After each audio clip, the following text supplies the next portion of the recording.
1970 жылы Норвегияның Издален алқабында белгісіз әйелдің мәйіті табылды. Әдеттегідей полиция тергеу жүргізіп, оқиғаның мән-жайын анықтауға кірісті. Десек те, бұл істің тығырыққа тірелгеніне 50 жылдан асып кетті. Издален алқабында табылған жұмбақ әйелдің оқиғасы жарты ғасыр бойы адамдарды мазалап келе жатыр. Біреулер оны тыңшы деп санаса, кейбіреулер оның өлімінде саяси мотив көрді. Олай болса, бұл жұмбақ қылмыстың мән-жайын бірге анықтап көрейік. Сіздерді Рилнар арнасында қош көрдік. Баршаңызға сәлем.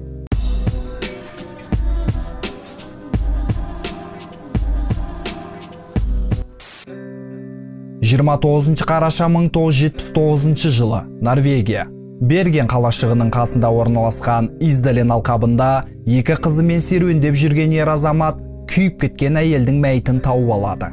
Олар бірден полицияға хабарласады. Оқиға орнына келген полицейлер жедел түрде төңіректі тінтіп шығады. Мәйіттің орналасуын қарап, бірнеше айғақ табады. Арзан ликердің бөтелкесі және екі пластик жәшік. Олардың ішінде жанармай, қолшатыр және етік жатты.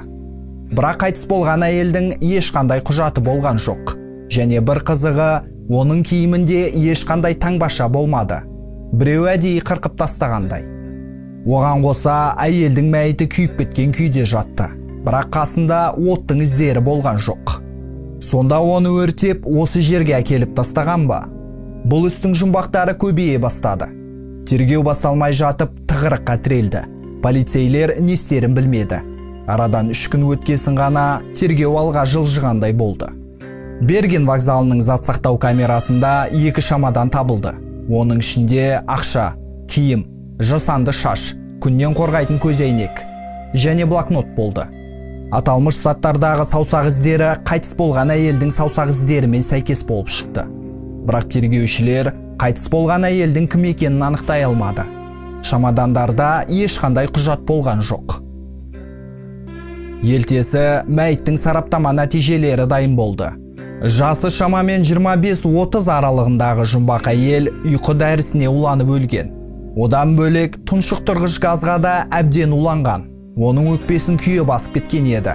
Нақтырақ айтқанда, Издаленде табылған әйелді тірідей өлтіріп жіберген. Бірақ кім? Және не үшін? Полицейлер бақ өкілдерінің көмегіне жүгінеді. Бәлкім, Берген тұрғындары бір нәрсе байқаған болар. Көп замай полицияға жергілікті қонақ үйден қоңырау шалады. Қонақ үй қызметкерлері Издаленнен табылған әйел біздің қонақ үйде тұрды. Соңғы рет оны 23 қараша бөлмесін босатқан күні көрдік, деп хабарлайды. Одан бөлек, жұмбақ әйел тек қолма-қол ақшамен төлем жасағанын айтады. Келбетті келген, бойы 163 сантиметр, қара қоңыр шашты, қой көзді әйел.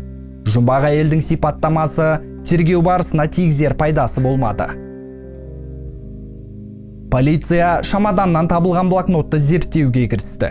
Жұмбақ әйелдің блокноты да жұмбаққа толы болды, яғни шифрге. Көп ұзамай блокноттағы шифрлар шешілді. Осылай жұмбақ әйелдің Норвегия қалаларына және Еуропа мемлекеттеріне көп саяхаттағаны белгілі болды.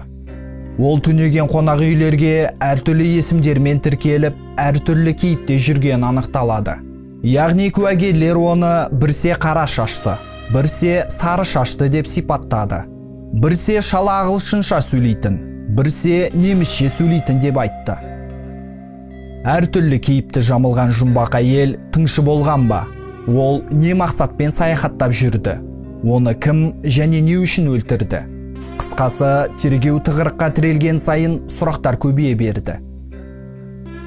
Көп замай жұмбақ әйел туралы бүкіл Норвегия естіді. Көбісі оны тыңшы деп санады.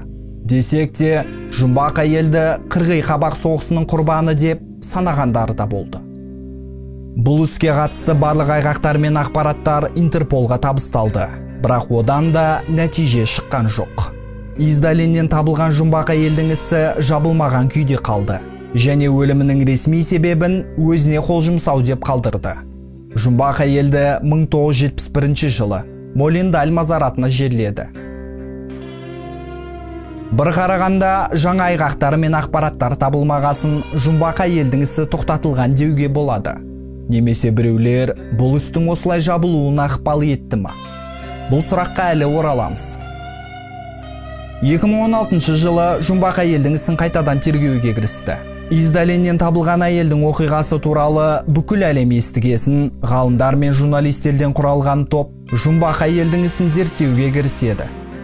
Жұмбақ әйелдің жағын сараптамадан өткізгесін, жаңа фактілер пайда болды. Қайтыс болған кезде жұмбақ әйелдің жасы 30-да емес, 40 жаста болған, және ол Нюрнберг қаласында туылғаны анықталады. Десек те, осымен тергеу аяқталды. Кейінірек американдық суретші Стивен Миссал жұмбақ әйелдің бірнеше портретін салды. Сол портреттер жұмбақ әйелдің түрін жақсы сипаттаған. Желіде бұл оқиға туралы көптеген теориялар бар. Жұмбақ әйел мемлекеттік құпия сынақтар туралы біліп қойған, радикалды топтың мүшесі болған дегендей. Тіпті сол қаралы күні Издален алқабында жұмбақ әйелді екі ер азаматпен бірге жүргенін көргенмін деген адам да болды. Ол сол күні жұмбақ әйелдің түрі қорқынышқа толы, ал ер азаматтар ашулы болғанын айтып береді. Издаленнен мәйіт табылғасын әлгі куәгер полицияға келіп барлығын айтып берген екен. Бірақ тергеуші оған ешкімге тіс жарма деген кеңеспен шығарып салғанмыз. Бірақ бұл әңгіменің расы өтірігін біле алмайтын сияқтымыз. Қысқасы, жұмбақ әйел туралы нақты ақпарат жоқ, немесе нақты ақпаратты әдейі жасырған. Мысалы, осы істі жүргізген тергеушілер. Жұмбақ әйел кім болған? Кімнен жасырынып жүрген? Оны бөтен елде осылай аяусыз кім өлтірген? Мәйітін не үшін қалдырып кеткен?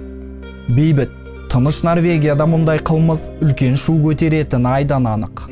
Немесе жұмбақ әйелдің өлімін осылай көрсету керек болды ма? Белгісіз.